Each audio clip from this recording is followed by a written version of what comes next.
Emang bisa bah? Bisa, nanti kalau transaksi berhasil uang bisa kalian bawa. Si N ini lari ketakutan, gak mau pulang, tolong gitu.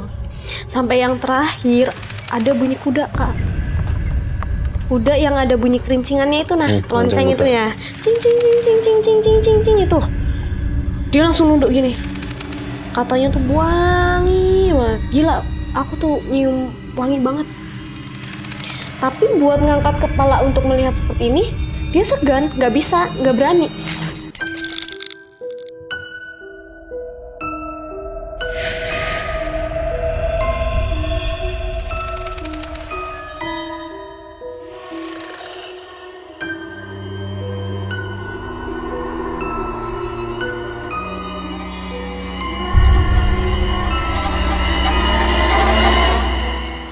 Selamat malam di obrolan Mat Kribo, malam Jumat ngeri bro. Untuk konten perdana kita kedatangan tamu nih, namanya Kak Rosalina. Mungkin bisa perkenalan dulu Kak. Halo, saya Rosalina. Sekarang Kak Rosalina kesibukannya ngapain? Ibu rumah tangga biasa. Udah nikah ya? Iya. Kak Rosa mau tanya nih, katanya dulu kakak ini punya pengalaman cerita horor gitu ya? Betul kak, itu di tahun 2016. 2016, mungkin bisa dijelasin? Oke, jadi ceritanya di tahun 2016 itu saya punya temen 4 geng lah ya, pada zaman itu geng, 2 cewek 2 cowok. Ini inisialnya saya, si K, si G, dan si N. Si N ini perempuan. Teman saya yang N ini luar biasa. Bisa dikategorikan nakal.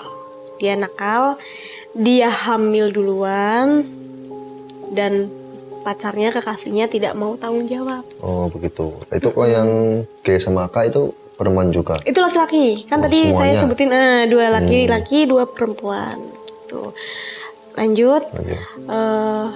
Ini dia bingung, si N ini bingung karena tidak mau tanggung jawab kekasihnya. Lalu dia bingung harus bagaimana. Dia curhat nih. Kita kumpul di satu tempat. Kita dulu punya markas. Oh, markas. Kita punya markas. Bukan markas sih sebenarnya, ada rumah, tapi orang tuanya orang tuanya bebas gitu. Boleh main asal tahu waktu. Kita kumpul di situ, kita cerita-cerita. Nah, kebetulan yang si G ini, dia itu percaya sekali hal mistis kak. Gitu. Terus dia bilang begini, yaudah daripada kamu bingung, daripada kamu menggugurin, jual aja. Maksudnya gitu kan, si N ini dengan spontan, maksudnya jual janin gaib, janin kegaib gitu. Di situ kita sebenarnya bingung juga, dia dapat info dari mana, itu gimana prosesnya, itu gimana. Cuma karena si N ini udah mentok, putek pikirannya, udah bingung harus bagaimana. Dia takut semua orang tahu, dia takut mengganggu pekerjaannya dia takut orang tuanya marah. Akhirnya kita mutusin untuk berangkat berempat. Itu keesokannya berangkat ke Gunung Kidul, tempat info penjualan janin gaib itu. Besoknya kita prepare. Itu besoknya, kemudian harinya kita berangkat malam, Kak. Kita berangkat malam, saya ingat banget itu jam 12, sekitar jam 12 sampai setengah 1-an. Kita berangkat, nyampe di Jogja itu jam 6. Karena waktu itu macet. Oh, 6 pagi baru nyampe sana itu. Kita baru nyampe, kita macet. Karena kita belum bisa ketemu sama orang yang janjian itu, si G ini ternyata sudah janjian. Jadi makanya kita berangkat hari itu, si G ini sudah janjian. Kita sampai di alun-alun di Yogyakarta. Karena si yang dijanjian ini belum datang, jadi kita jalan-jalan dulu, kayak jalan-jalan ke Malioboro, ke ini, jalan-jalan dulu. Sampai siang ketemulah si bapak-bapak separuh baya. Saya nggak tahu itu siapa, saya nggak kenal, saya nggak paham itu dukun, itu ustadz atau siapa, saya nggak paham. Kemudian dia masuk ke mobil saya, ke mobil kita, perkenalan. Terus kita berangkat nih, Kak. Kita berangkat Ke Gunung Kidulnya ke tadi. Gunung Kidul. Oh maaf sebelumnya bisa diceritakan perawakannya itu seperti apa? Oke, itu dia bapak-bapak sekitar umur 50-an. Ya selayaknya bapak-bapak yang udah Tua. yang udah tua. Cuma belum tua-tua banget sih, Kak. Nah, itu kita berangkat. Itu awal mula ya, saya pertama kali ke sana saya bingung. Kok gini? Kok kita masuk ke hutan? Itu bener-bener lampu itu nggak ada, Kak. Lampu nggak ada. Jadi lampu itu hanya mengandalkan kendaraan yang kita pakai sama ada yang kendaraan lain gitu. Itu udah malam ya waktu bebas? Itu udah malam. Kita ketemu siang. Perjalanannya itu cukup 3 jam 4 jam kalau nggak salah. Pokoknya itu saya perjalanan ke Gunung Kidul nyampe di jalan itu jam 8 malam. Seingat saya. Pokoknya malam itu. Perjalanan kita bingung semua. Dan kebetulan juga saya waktu itu lagi hamil. Jadi saya capek, gampang capek, lelah. Saya senderan saya kan duduk di ini, Kak, di dekat jendela, ya kan. Saya mungkin ngelamun takut juga suami marah ya kan, nggak pulang-pulang. Terus saya ngelamun, tiba-tiba saya nggak sadarkan diri. Maksudnya kesurupan atau gimana? Kalau yang dari cerita teman saya, iya. Yang masukin saya wanita. Jerit-jerit nggak atau nangis gitu? Nggak, dia minta saya ikut. Ikut kemana itu? Saya diminta. Badan saya diminta. Oleh jin itu tadi? Iya, gitu. Dia suka sama saya, gitu. Terus nggak lama udah nyampe, kan sama si Abah ini, saya manggilnya Abah ya, yang tadi separuh baya itu, saya manggilnya Abah. Saya disembuhkan, terus saya sadar sudah nyampe di rumah, di depan rumah. Di atas yang saya lihat keluar sekeliling itu hutan semua, gelap, gak ada lampu. Cuma di rumah itu ada lampu zaman dulu tuh apa namanya ya, Kak ya? Lampu yang warna obor. kuning. Oh, kuning, warna lampu kuning. kohlam ya? Iya, mungkin itu ya. Petromak Kak, apa itu? Itu. Nah, nyampe di situ saya kayak ya Allah, kok ada ya rumah sendirian begini di tengah hutan gitu. Si Abah ini tinggal sama anaknya laki-laki, hanya berdua. Saya nggak tahu istrinya kemana, saya nggak tahu punya anak yang lain atau enggak, saya nggak tahu. Setahu saya hanya itu. Setelah kita turun dari mobil, kita disambut sama anaknya. Kita disambut, tapi kita nggak disuruh masuk, belum disuruh masuk. Yeah. Tiba-tiba si Abah ini datengin si N, manggil, N, sini sebentar, sini Ndok gitu. Pakai bahasa sono, pakai bahasa Jogja. Sini Ndok. Kamu cari, ini pakai bahasa Indonesia ya saya. Kamu cari 7 batu yang menyala. Kita langsung kaget dong.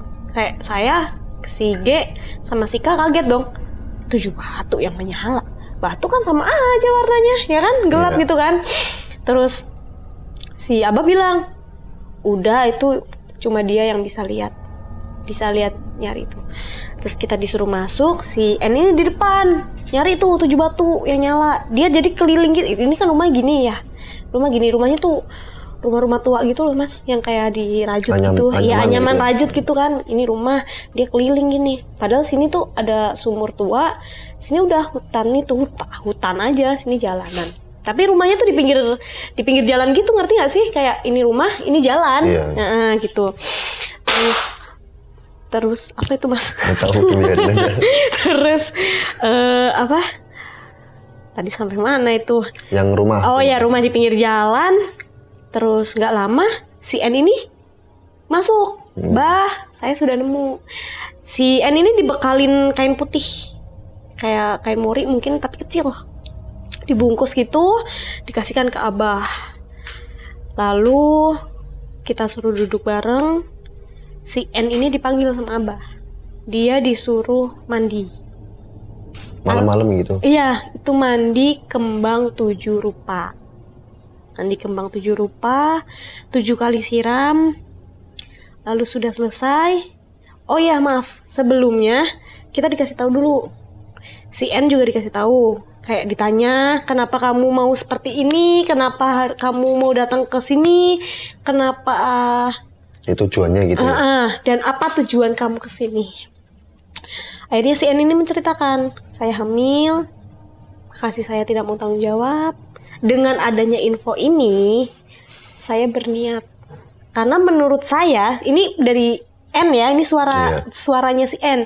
Karena menurut saya dengan adanya saya menjual janin ke dunia gaib, saya tidak merasakan kesakitan, bayi saya tidak mati. Itu yang saya pikirkan. Terus kata si N. Terus, lalu uang yang mau kamu gunakan untuk apa? Lalu kamu minta tarif berapa? Si N ini bilang, berapapun saya terima. Saya tidak memikirkan uangnya. Saya hanya niatnya untuk ngukurin gitu. Iya, membuang tanpa menyakiti saya dan anak saya gitu. Akhirnya oke, ya. Tapi si Abah bilang, tapi ini ada efeknya. Ketika transaksi ini berhasil, bapak dari anak ini otomatis meninggal. Kayak si N ini pun dia kayak bagi dia waktu itu yang dia bilang ke saya, yang dia rasakan tuh logika dan hati dia bertengkar. Kayak tuker nyawa gitu. Iya, dia bertengkar, dia bingung, dia dendam, dia benci. Dengan logikanya dia benci karena tidak mau tanggung jawab sama anaknya yang dikandung sama dia. Di sisi lain hati dia berkata, saya masih sayang, saya masih cinta. Dia masih berharap kita bakal hidup bareng, kita bakal si N ya, bakal hidup bareng, bakal hidup bahagia lah. Kayak keluarga bahagia. Iya, gitu. dia masih berharap si kekasihnya itu mau sadar dan tanggung jawab. Tapi di sisi lain, dia juga mikir, saya sudah sampai sini, saya mengajak teman-teman, kasihan, dia udah buang waktu. Udah dikasih tahu, udah diceritakan. Akhirnya si N ini dipanggil sama Abah, masuk di satu ruangan. Ruangannya kecil, tapi pas saya lihat dibuka pintunya gitu kan, kita jadi ini ruangan di sini nih, kita di sini. Rumahnya kecil, cuma jadi kayak jarak berapa aja gitu kan. Itu kita kelihatan kalau dia buka itu hijau semua. Ruangannya ada kain atau cat tembok gitu? Saya kurang paham karena jauh. Saya juga kebetulan waktu itu nggak pakai kacamata karena saya minus, jadi setahu saya itu hijau. Remang-remang gitu. Benar. Hanya lampu kuning saja itu yang tadi saya cerita di awal, hanya lampu kuning. Dia masuk, nggak ada yang boleh ikut. Abah pun tidak ikut, Kak. Nah, terus pas di saat si N ini masuk, kita kan masih duduk nih. Kita bertiga, saya, aduh ada nyamuk. Saya, si Kak, si G di depan. Si Abah bilang, Dok, Nang, mau lihat nggak uangnya? Kalau siapa itu? Uang gaib. Ke siapa? Ke kita, ke 3 orang. Iya, gitu. ke saya, ke Kak, ke G di ruang tamu itu. Mau lihat nggak, Dok, Nang, uangnya? Emang bisa, Bah? Bisa, nanti kalau transaksi berhasil, uang bisa kalian bawa. Yaudah, Bah, mana, Bah? Namanya kita dulu masih remaja lulusan SMA baru. SMA kayaknya, iya lulusan SMA, tahu duit banyak kan, pikiran dugem seneng-seneng gitu ya kan. Terus itu tuh uang gini, Kak, percaya nggak percaya, sumpah saya juga nggak tahu, itu nggak ngerti, gini tap itu duit 100 ribuan semua. Muncul tiba-tiba atau tapi bertahap, kayak dimensi apa ya, gini tap dari sini sampai atas. Cuma kan kalau ini gede ya, kalau sana kan rumahnya kecil, itu full duit semua 100 ribuan, itu full. Kita langsung, astaga, ini duit banyak banget gitu kan. Kita udah pikirannya, pulang dari sini nih, mampir dugem nih, seneng-seneng nih, duit buat apa nih gitu kan. Nggak lama kemudian sekitar 20 menitan si N ini lari ketakutan, gak mau pulang, tolong gitu. Saya sebagai yang perempuan, saya meluk dia. Saya tanya, saya tenangin dulu pertama nih, saya tenangin, kamu kenapa gitu.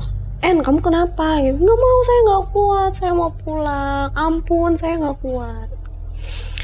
Setelah udah tenang, udah dikasih minum, dikasih teh anget, saya tenangin.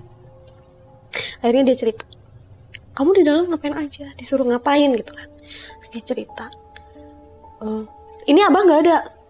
Apanya kemana? Abah masuk ke kamar setelah si N lari ini, si abah masuk ke kamar. Saya juga nggak tahu ngapain, pintu ditutup, nggak ada yang berani untuk gedor ataupun masuk manggil gitu, nggak ada yang berani. Benar. Terus saya tanya, apa yang kamu rasain gitu, N? Aduh gila, tadi aku tuh disuruh kayak duduk tapak begini, sama dibekalin telur putih kecil. Jadi kata abah itu awal kalau misalnya telur itu pecah, itu tidak berhasil transaksinya. Tapi kalau telur itu bisa mengembang, itu berhasil. Dan mengembang itu ada isi dan berasa perut dia nggak ada. Kan perut udah 5 bulan 6 bulanan kan udah lumayan kan mas. Mas Kak sama aja lah ya. Udah lumayan kan. Itu katanya kalau dia berisi dan perut merasa ada yang goyang-goyang begitu, itu berarti berhasil. Cuma dan detik itu pun bapak dari anak tersebut ikut meninggal. Gitu. Tapi katanya bayi ini tidak meninggal, dia hidup di gaib lain. Saya juga nggak ngerti itu gimana. Ya intinya seperti itu, dipikir saja sendiri, saya tidak mengerti. Terus itu saya disuruh ini, kata si N nih, saya disuruh taruh ini depan saya, di sini ada lilin, hanya ada lampu, terus di depan dia tuh kayak ada, kalau saya bilang mungkin sajen ya, karena ada bunga-bunga, terus ada air mawar gitu-gitu. Itu pertama yang saya lihat itu, saya diliatin tuyul, kata dia. Kata dia, aku pertama kali lihat setan yang kecil-kecil, kayak tuyul, kuntilanak, pocong gitu. Terus lama-lama yang gede nih, yang ngeri-ngeri, kayak buto ijo, gondoruo, tuh sampai 6 macam. Pokoknya 6 macam yang dia lihat, dari yang kecil-kecil sampai yang nakut-nakutin nih. Nah yang terakhir, yang tadinya dia berani begini, lihat sini sambil pegang-pegang perut, lihat gini, tengok sana, nunduk atas gitu. Sampai yang terakhir ada bunyi kuda, Kak. Kuda yang ada bunyi kerincingannya itu, nah, lonceng itu ya. Cing cing cing cing cing cing cing cing cing itu. Dia langsung nunduk gini. Katanya tuh wangi banget. Gila, aku tuh nyium wangi banget. Tapi buat ngangkat kepala untuk melihat seperti ini, dia segan, nggak bisa, nggak berani. Alasan aku tanya kenapa nggak berani gitu, nggak tahu, nggak kuat untuk ngangkat seperti ini aja, nggak kuat, saya nggak bisa gitu. Nah si wanita ini, yang datang wanita, si wanita ini bertanya, kamu mau apa? Kamu butuh berapa?